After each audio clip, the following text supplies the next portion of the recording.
आद्य श्री चैतन्य प्रिय गोष्ठीर चरणे अशेष प्रकारे मूर दंड प्रणामी।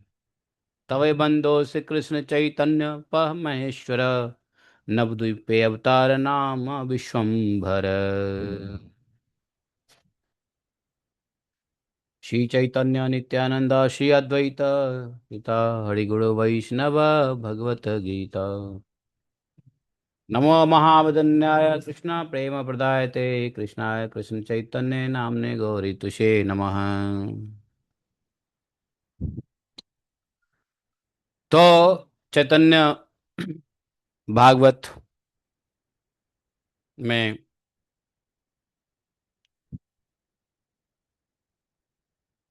बलराम या नित्यानंद के, बलराम ही नित्यानंद है, नित्यानंद ही बलराम जी भी हैं, कि गुण कीर्तन फल से ही भगवान चैतन्य या चैतन्य कृष्ण या चैतन्य के गुण कीर्तन में योग्यता। उन्होंने कहा कि अत एव आग बलरामे स्तवन करिले से मुखे अस्फुरे चैतन्य कीर्तन।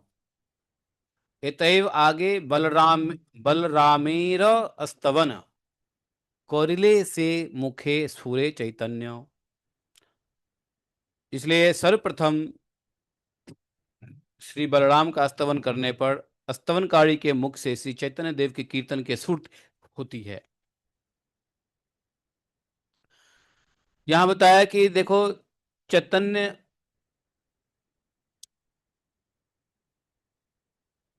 कीर्तन जो है, भगवान का कीर्तन का अस्फुरन, कीर्तन करने की क्षमता या कीर्तन करने का बुद्धि राग विवेक ज्ञान या कीर्तन में रुचि या आनंद तभी होता है जब बलराम जी की प्रेयर करोगे। बलराम जी अर्थात गुरु तत्व। इसलिए देखो, हम लोग कीर्तन करते हैं तो सबसे पहले गुरु जी का, गुरु का नमो विष्णुपादाय कीर्तन से शुरू होता है, फिर भगवान के नाम कीर्तन पे आ जाते हैं। इसलिए कहा कि आगे बलरामेरा स्तवन, पहले बलराम जी का, नित्यानंद जी का। अगर कृष्ण कीर्तन करना है तो बलराम का पहले, चैतन्य महाप्रभु कीर्तन करना है तो नित्यानंद जी का पहले स्तवन करना पड़ेगा। भजन करना है तो पहले गुरु का स्मरण प्रणाम आदि ज्ञापित करना पड़ेगा, नहीं? तो वही कहा यहां पे। तो बलराम जी का स्तवन कहां पर है? भागवतम में श्रीमद संकर्षण के प्रति भवानीनाथ का स्तवन, भवानीनाथ शंकर जी ने भागवतम में संकर्षण 2 श्लोक में स्तवन किया है। 5, 17, 17, 18, 5 स्कंद के 17वें चैप्टर में। और भी बहुत जगह किया है, जैसे 5:25 में भी है। परीक्षित जी के निकट श्री सुखदेव जी द्वारा संकर्षण अस्तवक्ति वर्णन है। 6ठे स्कंद में भी देखोगे तो 16वें अध्याय के 17वें 25वें श्लोक में चित्रकेतु के निकट श्री नारद जी द्वारा श्री संकर्षण महात्म्य पूर्ण महोपनिषद विद्या प्रदान किया है। इसी अध्याय में ना हम लोग 34 से 48 चित्रकेतु द्वारा संकर्षण स्तवन है।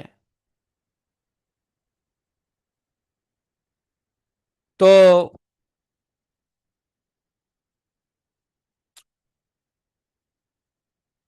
श्रीमन नित्यानंद राम अर्थात नाम गुना कीर्तन के फल से ही जीव की अविद्या रूपी अचेतन उपाधि या बंधन नष्ट होता है। तब शुद्ध जीव श्री नित्यानंद राम की गुरु कृपा से सर्वप्रथम स्तुति करके उनके ही अनुगत्य में अप्राकृत सेवनमुखी जीवा द्वारा अपने अविष्ट देव और उपास्य श्री कृष्ण चैतन्य का कीर्तन करते रहते हैं। बलराम या नित्यानंद, इन दोनों की अलौकिक गौड़ कृष्णदास से चेष्टा सहस्त्रे का कौन कह रहे हैं? श्रीमद वृंदावन दास ठाकुर महाराज कह रहे हैं। चैतन्य भागवत, जिसका नाम पहले चैतन्य मंगल भी था। पहले चैतन्य मंगल नाम से भी जाना जाता था, बाद में चैतन्य भागवत नाम भी दिया वृंदावन चंद्रदास ठाकुर ने। ध्यान रहे, वृंदावन चंद्रदास ठाकुर गौर लीला में वेद व्यास जी ही हैं। सहस्त्रेक लिखते हैं, सहस्त्रेक कणाधर फणा फणाधर प्रभु बलराम, एतेक करए प्रभु सकल उद्यम।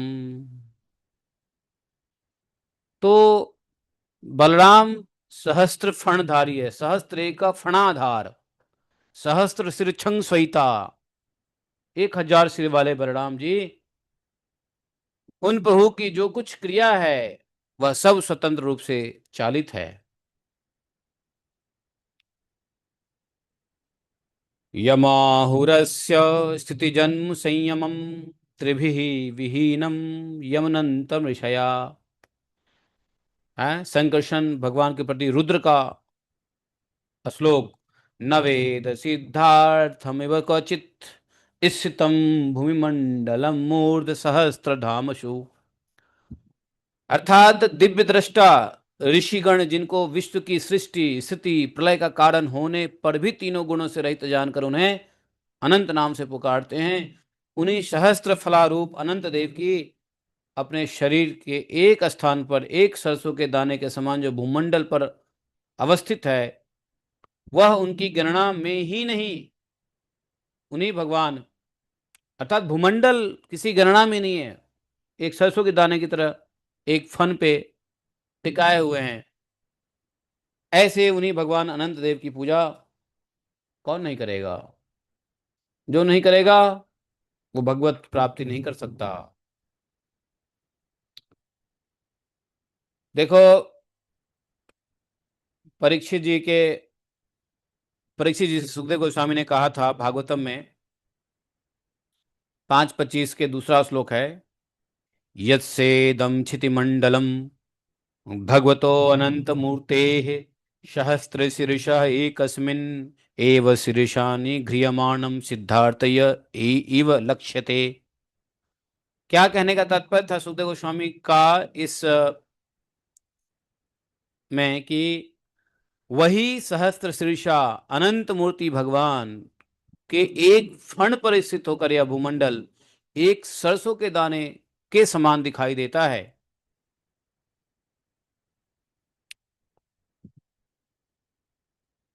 इसी प्रकार संकर्षण के प्रति चित्रकेतु का जो प्रार्थना है, भूमंडलम ससर्पयाति यस्य मूर्धनि तस्सैव नमो नमस्तेस्तु सहस्त्र मूर्धने। जिनके सर पर यह विस्तृत पूरा भूमंडल सरसों के दाने के बराबर अवस्थित है, उन्हीं सहस्त्र शीर्षा भगवान श्री अनंत देव को प्रणाम है। नित्यानंद जी की कृपा के बिना चैतन्य महाप्रभु की कृपा मिल नहीं सकती है। नित्यानंद ने कृपा कर दिया, चैतन्य महाप्रभु की कृपा से कोई छीन नहीं सकता। जगाई मदाई और भी लीलाएं हम लोग सुनेंगे। तो नित्यानंद महाप्रभु श्री चैतन्य सह कीर्तन में प्रमथ, हलधर महाप्रभु प्रकांड शरीर, चैतन्य चंद्रेर यशोमत महाधीर। तो बोले कि हलधर महाप्रभु बलराम जी को कहते हैं। शरीर कैसा है? प्रकांड शरीर है, हलधर, हमेशा हल को धारण किए रहते हैं, और बल भी बहुत है। राम प्रभु हैं, आनंद देने वाले हैं। श्री चैतन्य देव के यश कीर्तन में मस्त और महाधीर है स्वयं।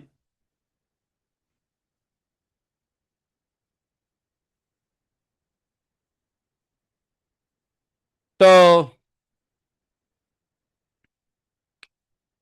चैतन्य भागवत में चैतन्य चरतामृत से पहले या चैतन्य लीला से पहले जो गुरु की कृपा है, जो बलराम जी और वही नित्यानंद जी हैं, तो उन कृपा के तत्व, उस गुरु की गुरु तत्व से कृपा प्राप्त करने के लिए वृंदावन दास ठाकुर जी ने चैतन्य भागवत के अंत पहले नित्यानंद अर्थात बलराम जी या इनके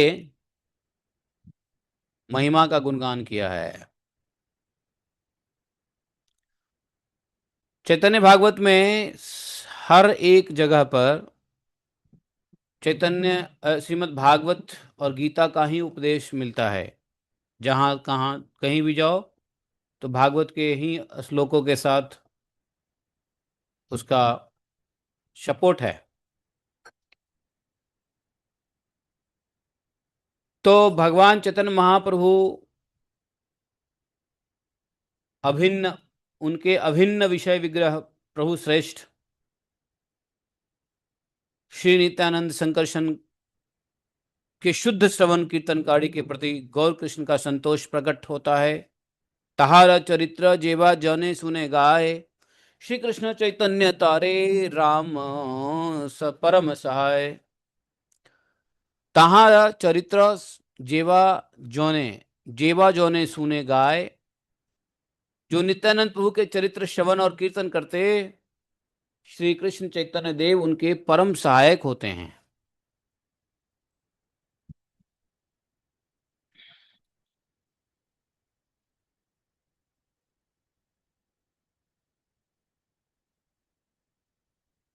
हाँ,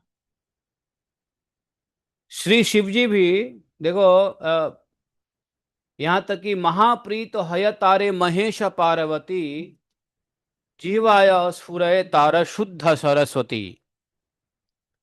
जो बलराम नित्यानंद जी की स्तुति करते हैं, उन पर शिव पार्वती भी अति प्रसन्न होते हैं और उनकी जीवा पर शुद्धा सरस्वती निरंतर स्फुरित रहती है, शुद्ध।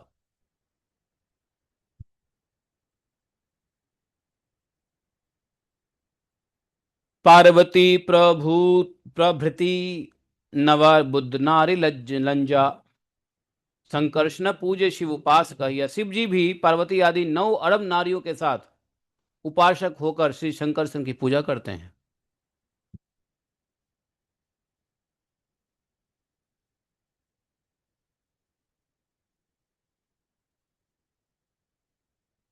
तो नित्यानंद महाप्रभु के अर्थात गुरु तत्व का वर्णन भगवान के कीर्तन, भगवान की लीला कथा से पहले करना ही चाहिए। और राम और कृष्ण दोनों विग्रह कोई अलग अलग नहीं है, अभिन्न है। चारा रासे देवे आसी पुष्प वृष्टि कौरे, देवे जाने भेद नाही कृष्ण हल धरे। देवता लोग जो ऊपर से पुष्पों की वर्षा करते हैं, वो कृष्ण और हलधर में कोई अंतर नहीं देखते।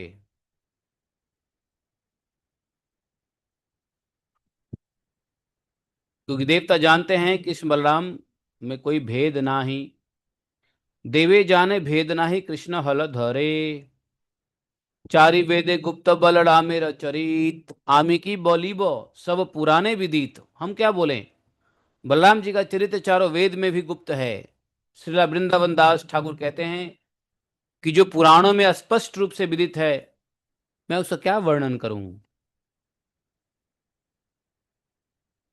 लेकिन मूर्खता बस दोष से बलराम जी की रास क्रीड़ा में लोग संदेह करते हैं।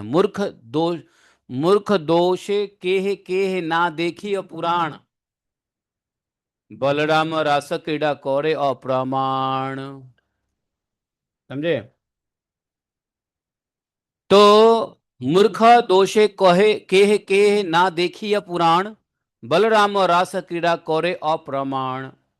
मूर्खता के दोष से कोई कोई पुराण को न देखकर बलराम जी की रास क्रीड़ा को अप्रमाणिक कहते हैं। बलराम जी ने क्या किया? उन्होंने रास किया, कैसे किया? एक ठाई दुई भाई, गोपी का समाजे, कौरी लेना रास क्रीड़ा वृंदावन माझे। वृंदावन में श्री कृष्ण और बलराम दोनों भाइयों ने एक ही स्थान पर गोपियों के साथ रास क्रीड़ा होली लीला की। कदाचिदथ गोविंदो रामश्चाभूत विक्रम, बीजहृतु वने रात्र्यां मध्यगौ ब्रज योषिता।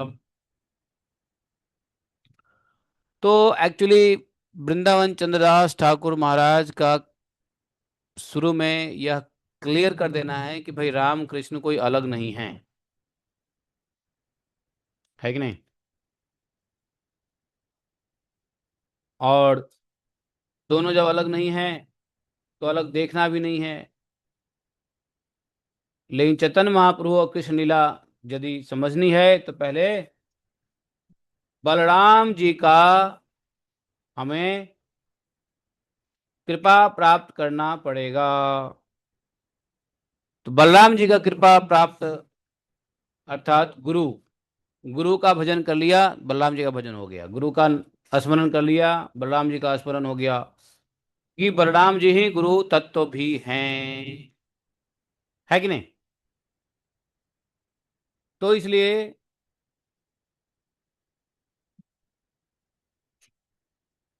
अब चैतन्य भागवत के अंतर्गत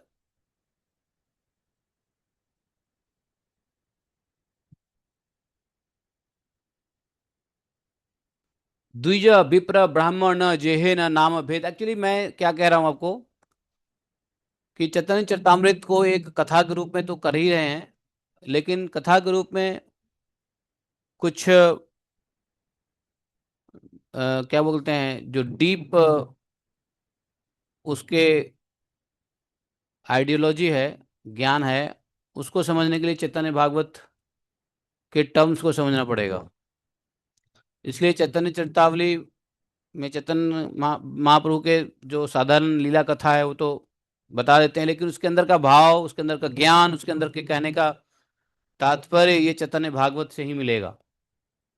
तो इसलिए चैतन्य भागवत के अंदर जो तत्व ज्ञान देने की कोशिश किया गया है, जैसे कृष्ण तत्व है वैसे चैतन्य तत्व भी है, दोनों एक ही तत्व है, अलग नहीं है, बस लीला बस अलग है। कलयुग में जुगल अवतार के रूप में तत्व लीला कर रहे हैं, तो उसके लिए जैसे हम कृष्ण तत्व को समझने के लिए श्रीमद् भागवतम है, वैसे ही चैतन्य तत्व को समझने के लिए श्री चैतन्य भागवत है।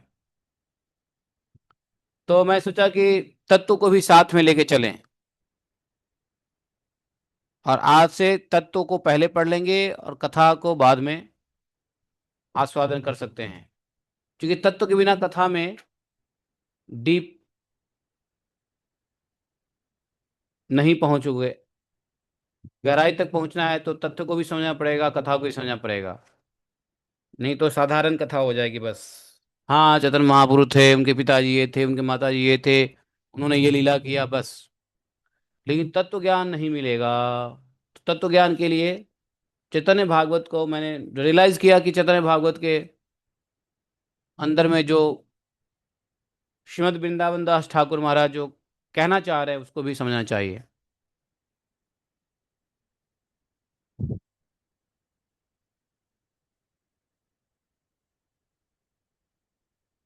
है ना। तो जगन्नाथ मिश्र जो है उनका परिचय बताया है, श्री गौर जनक, गौर के जनक, जनक मतलब पिता, नवद्वीपे आछे श्री जगन्नाथ मिश्रा वर वासुदेव प्राय ते हो स्वधर्म तत्पर।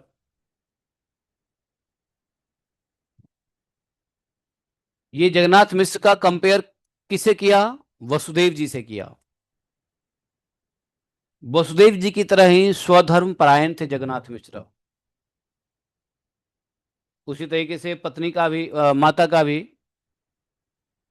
तान पत्नी सची माता महापति व्रता, द्वितीय देवकी जेन से जगत माता। जैसे देवकी का मानो दूसरा स्वरूप ही हो, सची, सची नाम की पत्नी उनकी, वसुदेव मिश्र की, सॉरी जगन्नाथ मिश्र की, जैसे वसुदेव जी की देवकी। तान गर्भे अवतीर्ण हैला नारायण, श्री कृष्ण चैतन्य नाम संसार भूषण। उनके गर्भ से संसार के भूषण श्री कृष्ण चैतन्य नाम से नारायण प्रकट हुए हैं।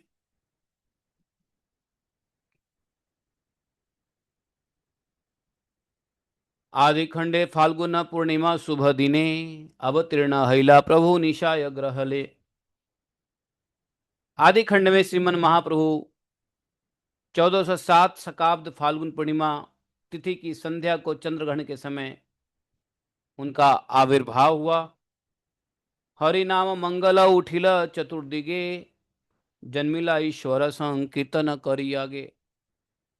उस समय चारों ओर हरिनाम की मंगल ध्वनि गूंजने लगी और संकीर्तन को आगे प्रकट करके ईश्वर ने जन्म ग्रहण किया पुनः कलयुग में। चंद्रग्रहण की शुभ क्षण रूप से विवेचना करते हुए जगत के सभी लोग उच्च हरि संकीर्तन में निमग्न थे। इस प्रकार संकीर्तन के मध्य में स्वयं महाप्रभु का आविर्भाव हुआ। माता पिता को गुप्तवास के दर्शन दिया। आदि खंडे शिशु रूपे अनेक प्रकाश, पिता माता प्रति देखाई ला गुप्तवास। शिशु रूप से श्री चैतन्य देव ने अनेक लीलाएं प्रकाशित की। माता पिता को गुप्तवास अर्थात लौकिक लोगों से छुप करके अपने नित्य धाम के दर्शन भी कराए माता पिता को, गुप्तवास। माता पिता ने क्या देखा? चैतन्य महाप्रभु के चरणों में चिन्ह देखा, असाधारण चिन्ह जो कल हम लोगों ने पढ़ा। आदि खंडे ध्वज वज्र अंकुश पताका, गृह माझे अपूर्व देखिला पिता माता। क्या देखा? माता पिता ने अपने घर के आंगन में पहले कभी नहीं देखा था ऐसा ध्वज, ब्रज, कुंज, अंकुश और पताका, झंडा आदि के चिन्ह देखे। ये सब महाप्रभु के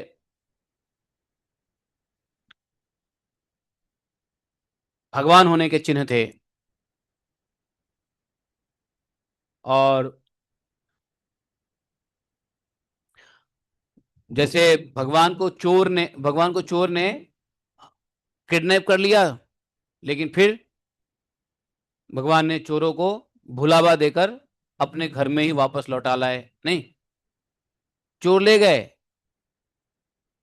लेकिन ऐसी मति भटकाई भगवान के ने, वापस चोर भगवान को छोड़ के कहां चले गए?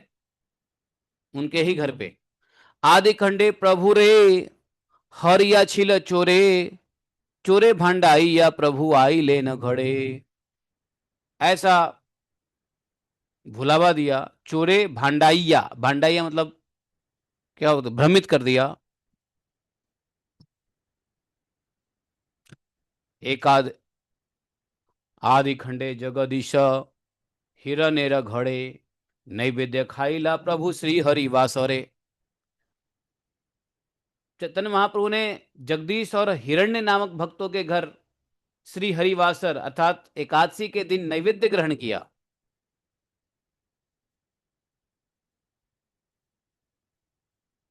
ये भी कल हम लोग ने पढ़े थे। भगवान को पता चल गया था कि कौन सा नैवेद्य बना है, बोला कि मैं वो नैवेद्य खाऊंगा। सब समझ में आ गया हिरण्य और जगदीश नामक भक्त, ब्राह्मण भक्तों को।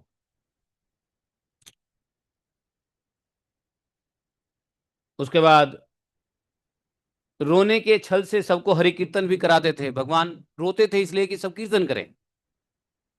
ये बचपन से ही प्रचार शुरू कर दिया था। शिशु छले करिया क्रंदन, शिशु छले करिया क्रंदन, रोते थे किस लिए? वही बोला इला सर्वमुखे श्री हरि कीर्तन, सभी के मुख से श्री हरि कीर्तन कराने के लिए बोला इला। बच्चों की तरह रोते थे छल करके, ताकि सब कीर्तन करें। गौर हरि बोल, बोल हरि बोल, गोविंद माधव।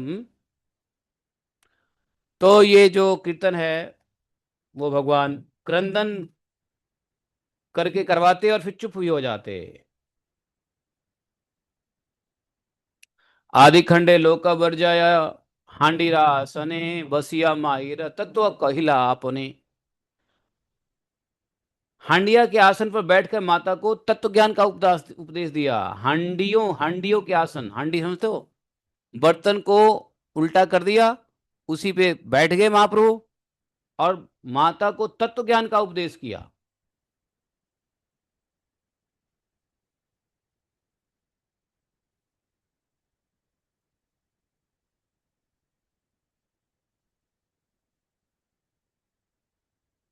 है ना? लोक वर्जय हांडीर, हांडीर मतलब बोलते हैं पहले एक बार खाना बन जाता था मिट्टी के बर्तन में तो दोबारा प्रयोग नहीं करते थे, लोग उसको अशुद्ध समझ के छोड़ देते थे। चैतन्य महाप्रभु ने क्या किया, उसी के ऊपर बैठ करके शुद्ध अशुद्ध विचार त्याग कर उसी अपवित्र स्थान को ही पवित्र बनाया। सची माता द्वारा इस प्रकार की लीला का वास्तविक तथ्य जना बताने के लिए इच्छा प्रकट करी। प्रभु ने सची माता को तत्व ज्ञान का उपदेश किया। जगत में जड़ विषय संबंधी ऊंच नीच का भाव और लौकिक विचार तत्व ज्ञान से पुष्टि नहीं होती है। स्वरूप में सर्वत्र जो समदर्शन ही विधि सिद्ध है, इसी तत्व का उपदेश भगवान ने माता को दिया। उस तत्व को समझेंगे आगे कि जड़ विषय बताया। ये नीच ऊंच ये भाव क्या है, जड़ है, लौकिक विचार है, ये तत्व ज्ञान से कोई पुष्ट नहीं होता है। यही नीच ऊंच की बात समझाया था जड़ भरत ने रहुगण को।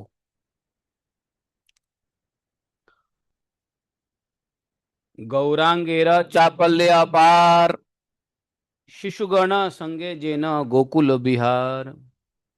गौरांग महाप्रभु की शिशुओं के साथ वैसी ही अपार चंचलमयी लीलाएं खेलकूद का वर्णन हुआ है जैसे भगवान श्री कृष्ण ने गोकुल में ग्वाल बालों के साथ चपल चंचल चापल्यमयी रहस्य से खेल करते थे।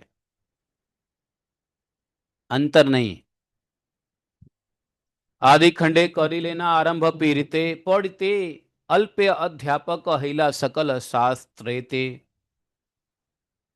जब पढ़ना आरंभ किया तो थोड़े समय में ही मास्टर हो गए विषयों के, अध्यापक ही बन गए उस विषयों के।